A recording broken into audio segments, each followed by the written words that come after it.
बेटी बचाओ बेटी पढ़ाओ अभियान की सफलता आज हम देख रहे हैं। सरकार के प्रयासों से समाज में जो चेतना आई, उससे बेटियों की संख्या में निरंतर वृद्धि हो रही है।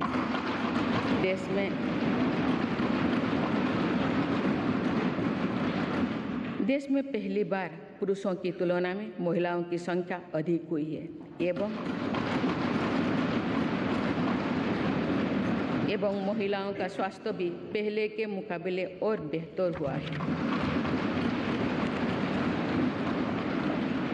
प्रधानमंत्री सुरक्षित मातृत्व अभियान हो या फिर प्रधानमंत्री मातृ वंदना योजना, इनमें माँ और बच्चे दोनों की जीवन को बचाने में हम सफल रहे हैं। आयुष्मान भारत योजना की भी लगभग 50% लाभार्थी महिलाओं ही है। माननीय सदस्य लोगों, मेरी सरकार बेटियों की पढ़ाई से लेकर उनके करियर तक हर बाधा को दूर करने का प्रयास कर रही है। देश के सरकारी स्कूलों में बेटियों के लिए अलग टॉयलेट का निर्माण हो या फिर सैनिटरी पैड से जुड़ी योजना, इससे बेटियों के ड्रॉप आउट रेट भी बहुत कम आई। स्वच्छ भारत अभियान से महिलाओं की गरिमा तो बढ़ी ही है, इससे एक सुरक्षित माहौल भी उन्हें मिला है। सुकन्या सुजना समृद्धि योजना से देश भर की करोड़ों बेटियां के बेहतर भविष्य के लिए पहली बार सेविंग अकाउंट खुली है।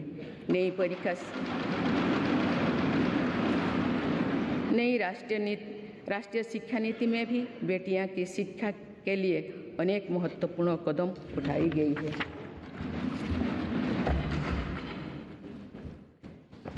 मेरी सरकार ने यह भी सुनिश्चित किया है कि किसी भी कार्य क्षेत्र में महिलाओं के लिए कोई बंदिश ना हो। इसीलिए माइनिंग से लेकर सेना में अग्रिम मोर्चे तक हर सेक्टर में महिलाओं की भर्ती को खोल दिया गया है। सैनिक स्कूलों से लेकर मिलिट्री ट्रेनिंग स्कूलों तक में अब हमारी बेटियां पढ़ाई और ट्रेनिंग कर रही है। ये मेरी सरकार ही है जिसने मातृत्व अवकाश को 12 सप्ताह से बढ़ाकर 26 सप्ताह किया है।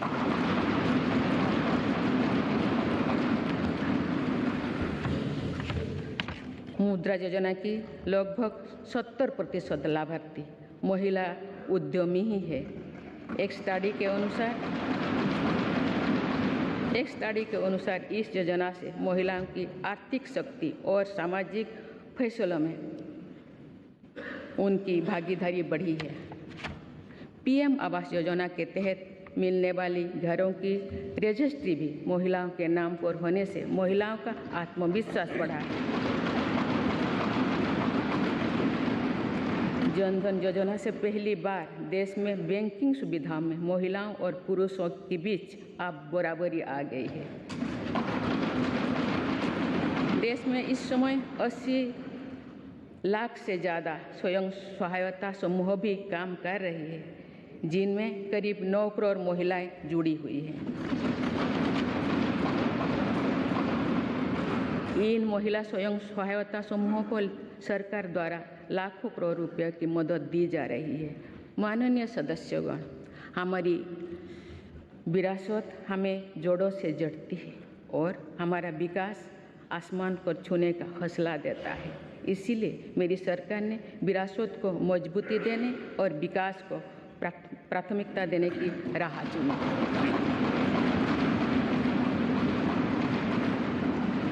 आज एक तरफ देश में अयोध्या धाम का निर्माण हो रहा है, तो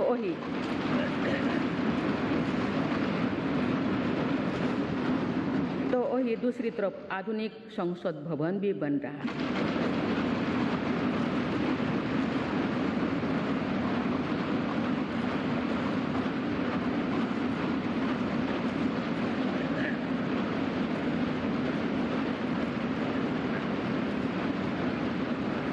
एक तरफ हमने केदारनाथ धाम, काशी विश्वनाथ धाम और महालोक का निर्माण किया, तो वही हर जिलों में हमारी सरकार मेडिकल कॉलेज भी बनवा रही है।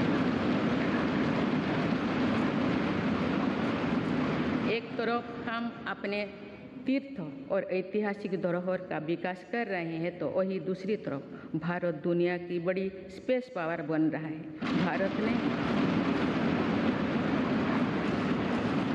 भारत ने पहला प्राइवेट सैटेलाइट भी लॉन्च किया है।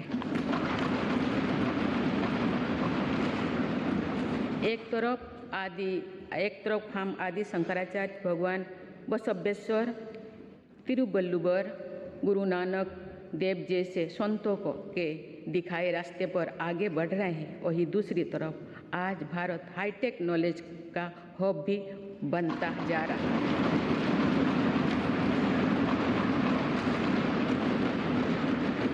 एक तरफ हम काशी तमिल संगमम के जरिए एक भारत श्रेष्ठ भारत की भावना को मजबूत कर रहे हैं तो वही one nation one ration card जैसे आधुनिक व्यवस्था भी बन रही है।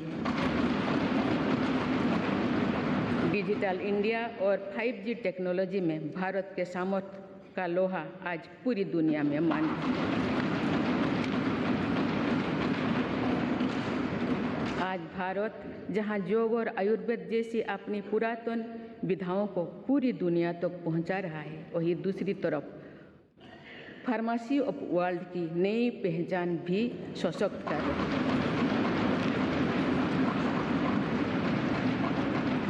आज भारत प्राकृतिक खेती को, मिलेट्स की अपनी परंपरा फसलों को प्रोत्साहित कर रहा है, वही नानो यूरिया जैसी आधुनिक टेक्नोलॉजी का भी विकास किया है।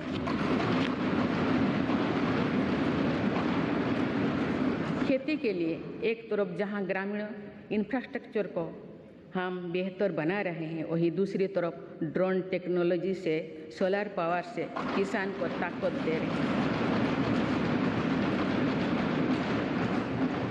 शहरों में जहां स्मार्ट सुविधाओं के विकास पर बल दिया जा रहा है, वही स्वामित्व योजना में पहली बार गांव के घरों को की ड्रोन से मैपिंग की जा रही है। आज़ादी के अमृत महोत्सव पर जहां आज हर जिले में 75 अमृत सरोवर बनाया जा रहा है, तो वही सैकड़ों आधुनिक वंदे भारत ट्रेनें भी लॉन्च किया जा रहा है। एक और हमारे व्यापार की परंपरागत ताकत नदी जल मार्ग और बंदरगांव को भी आधुनिक बनाया जा रहा है, तो मल्टी मॉडल कनेक्टिविटी और लॉजिस्टिक पार्क का नेटवर्क भी तैयार हो रही है।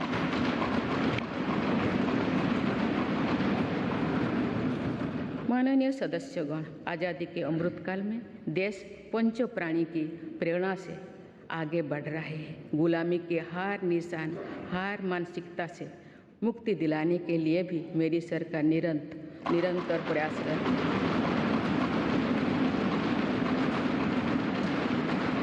जो कभी राजपथ था वो अब कर्तव्यपथ बन चुका है। आज कर्तव्य पथ पर नेताजी सुभाष चंद्र बोस की प्रतिमा हर भारतीय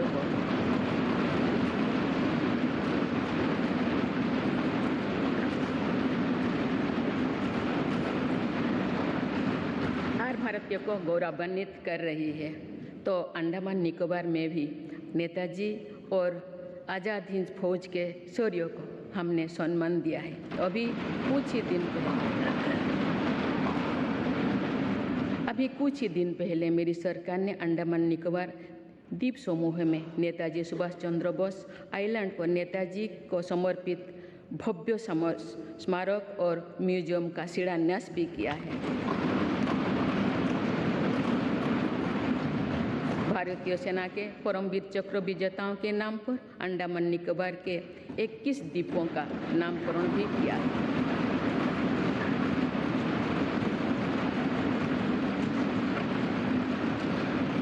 एक तरफ नेशनल वॉर मेमोरियल आज राष्ट्रीय शौर्य का प्रतीक बन गया है, तो वही हमारी नौसेना को भी आप छत्रपति वीर शिवाजी महाराज का दिया प्रतीक मिल गया है।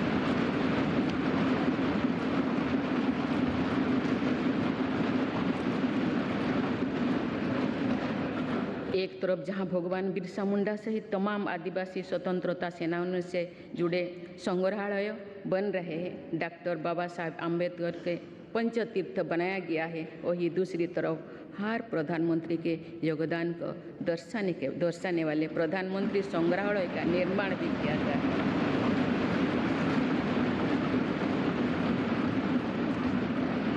देश में प्रथम वीर बाल दिवस को भी पूरे गर्व और श्रद्धा के से मनाया गया।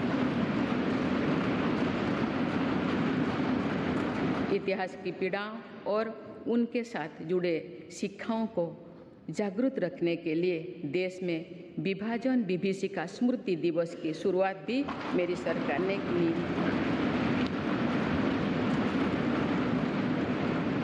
माननीय सदस्यगण, मेड इन इंडिया अभियान और आत्मनिर्भर भारत अभियान की सफलता का लाभ देश को मिलना शुरू हो चुका है। आज भारत में मैन्युफैक्चरिंग की अपनी कैपेसिटी भी बढ़ रही है और दुनिया भर से भी मैन्युफैक्चरिंग कंपनियां भारत आ रहे हैं।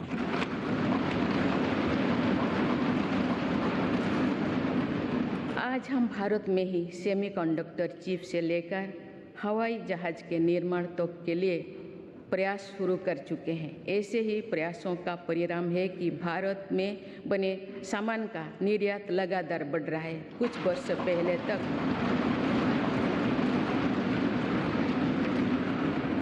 पहले तक हम बड़ी संख्या में मोबाइल फ़ोन आयात करते थे। आज भारत दुनिया में मोबाइल फ़ोन का एक बड़ा निर्यातन बन चुका है। देश में खिलौना के आयात में 70% कमी आई है, जबकि निर्यात 60% से भी ज़्यादा बढ़ गया। मेरी सरकार की नई पहल के परिणाम स्वरूप हमारे रक्षा निर्यात 6 गुना हो गया है। मुझे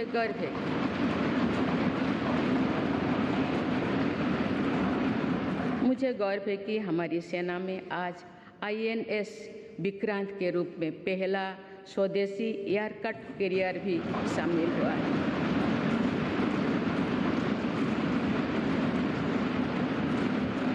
हम मैन्युफैक्चरिंग के नए सेक्टर में ही प्रवेश नहीं करे हैं, बल्कि खादी और ग्रामोद्योग जैसे अपनी पारंपरिक सेक्टर में भी प्रशंसनीय काम कर रहे हैं।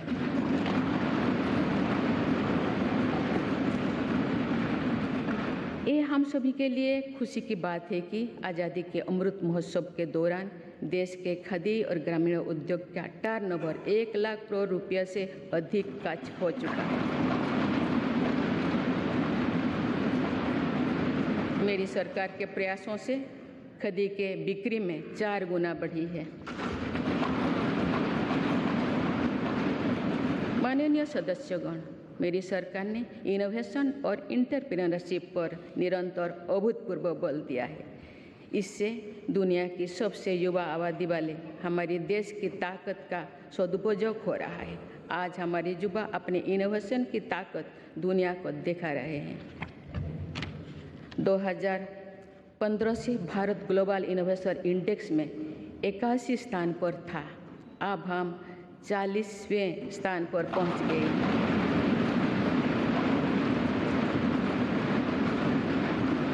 7 वर्ष पहले जहां भारत में कुछ 100 रजिस्टर्ड स्टार्टअप ही थे, वही आज ये संख्या लगभग 90,000 पहुंच चुके हैं।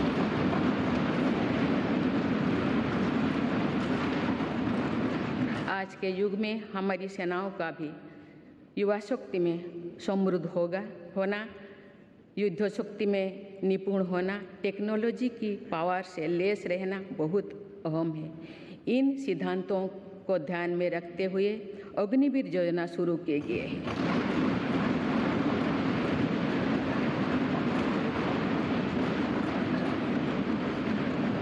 इससे देश की युवा शक्ति को सेनाओं के माध्यम से राष्ट्र की सेवा का अधिकतम अवसर मिलेगा।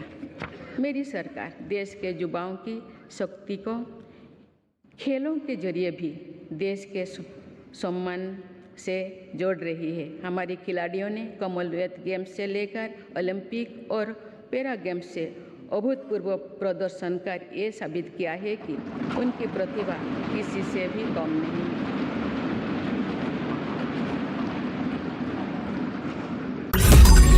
मैंने नहीं देखा इस तरह का चीट, इस तरह का क्रिमिनल माइंड पूरे जेल स्टाफ को ब्राइब कर देगा। मैं सोच भी नहीं सकता था। गवर्नमेंट फंक्शनरी को इम्पर्सनेट करता था, आवाजें बदलता था। टारगेट भी बहुत पावरफुल धनवान लोगों को करता है। ये एक ही चीज से रुक सकता है, अगर आप इसकी जीभ काटें। न्यूज चैनलों के इतिहास में पहली बार न्यूज 18 इंडिया की web series FIR number 208 streaming 3rd February 9 PM